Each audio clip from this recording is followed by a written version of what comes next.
का उद्घाटन हुआ है। मैं इस भवन के बारे में बताऊं कि जो भी हमारे पोटका प्रखंड के शिक्षक हैं, हमारे मंडल जी एवं भगत जी, जैसे हम लोग सरकार में आए, विधायक में आए, वैसे ही इन्होंने हमसे भेंट करने का काम किया था। लगभग लंबी अंतराल रहा है कि कैसे एक शिक्षक भवन हो, ताकि आपसी जो सरकार के नियम नीति के साथ साथ कैसे और बेहतर शिक्षा दे पाए, उसके लिए सारे शिक्षक एक जगह बैठ पाए। तो प्रयास था मेरा कि हम बहुत जल्द आप लोग इस यहाँ पे भवन देने का था, परंतु आप सभी को पता है कि सरकार जैसे आई इस देश, इस राज्य में लगभग 2019 में, और वैसे ही हम लोग वोट लिए, शपथ लिए जनवरी 4 तारीख को, और 4 के बाद हम लोग जो बजट 17 फरवरी माह 24 फरवरी से 2019 से चालू होना था और चालू भी हुआ।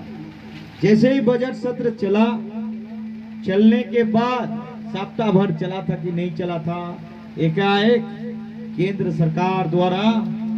लॉकडाउन का घोषणा किया गया। लास्ट में उनको जेलें भेजे दिया। और ऐसे आरोप जो कभी ना कि उनका नाम पे अपना जमीन लिए हुए थे, ना सगी संबंधी के, ना और मेहमान से, ना और किसी का, और जिसके कारण देखते देखते कभी हमारा माननीय मुख्यमंत्री का 12 बार जेल भेजते। लगभग 3 साल बहुत प्रभावित रहा। यहाँ एकत्रित हुए हैं और भवन प्राप्त है, उस आशा और उम्मीद हमें लगता है पूरे शिक्षक समाज को ये पूरा कर पाएगा। और जो भी छोटा काम रहा है, आज में पहले सावित्रीबाई फुले योजना नहीं थी, जो बच्चियों को फुले किशोरी योजना अंतर्गत साइकिल पिछले सरकार ने डायरेक्ट देने का, वितरण करने का बंद कर। शिक्षा क्षेत्र में आगे पढ़ना चाहता है, वैसे कोई गरीब बच्चा है कि कोई बच्चा का व्यवस्था नहीं होता है, वो आगे पढ़ नहीं पाता, दूर जा नहीं पाता, चाहे LLB करके हो, चाहे MBBS पढ़ना चाहता है। तो इस परिस्थिति में कोई परिवार का व्यवस्था नहीं होता था कि वो उनको पढ़ाई लिखाएं। उन परिस्थिति में वैसे परिवार, बच्चा टैलेंट होता है तो व्यवस्था नहीं होने का कारण वो जमीन भी बेचना पड़ता था, तभी पढ़ाता था। उससे निजात पाने के लिए और आगे आने वाला दिन में हमारा समाज कैसे आगे बढ़ाए, इस क्षेत्र आगे बढ़े, उसी के लिए गुरुजी क्रेडिट कार्ड योजना लाने का काम किया गया। जो विदेश में पढ़ना चाहता है, उसके पास संसाधन नहीं है उस शिक्षा के लिए, वैसे परिस्थिति में भी इस सरकार ने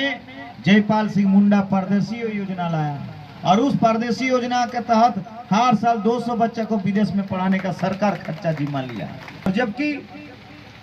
हर राज्य में हम लोग देखते हैं कि उनका भाषा ही पहचान है, चाहे बगल में उड़ीसा हो, चाहे हम लोग बंगाल हो, चाहे साउथ में चल जाए हो, चाहे बिहार क्यों ना हो, चाहे यूपी क्यों ना हो, हर राज्य में जाए उनके भाषा से ही पहचान होता है। तो ये भाषा जो था, पहले हमारा इस क्षेत्र में पढ़ाई होता था, हिंदी भी होता था, उड़िया भी होता था और बांग्ला भी होता था। तो जो पहले जब झारखंड नहीं हुआ था तब बांग्ला उड़िया था, जब झारखंड बनने के बाद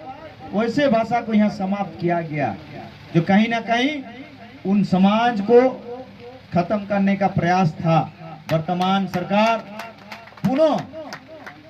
नियोजन नीति जिस तरह से इन लोगों को कोर्ट में जाके उसको निरस्त करने का काम किया है, वैसे दूसरा उपाय के माध्यम से जो भी हमारा क्षेत्रीय भाषा है इस झारखंड में, चाहे बांग्ला हो, चाहे उड़िया हो, चाहे आदिवासी भाषा हो, चाहे कुड़माली हो, चाहे कुड़ुक हो, चाहे खड़िया हो, जो भी हमारा क्षेत्रीय भाषा है, उन क्षेत्रीय भाषा में प्रत्येक